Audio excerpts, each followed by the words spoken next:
the seated calf raise. So for the seated calf raise, you can use a seated calf raise machine if you have access to one.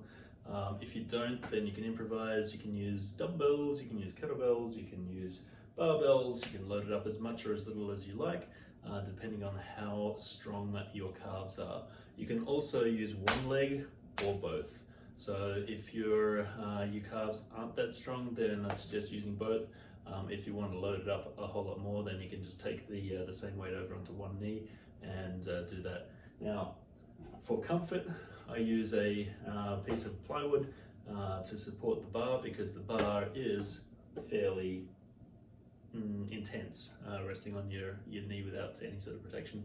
If you've got foam, you might want to use that too. So, seated calf raise looks like this.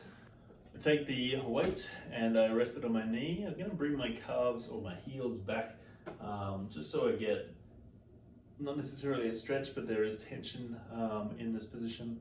And then if I'm going to use both legs, then it's just a up and slowly down, up and slowly down.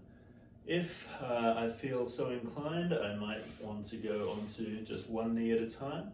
A little bit difficult for you to see on camera. I can twist it around a little bit, but you can see it's just resting on one knee, up and then down. I need to find that stretch again. Up and then down.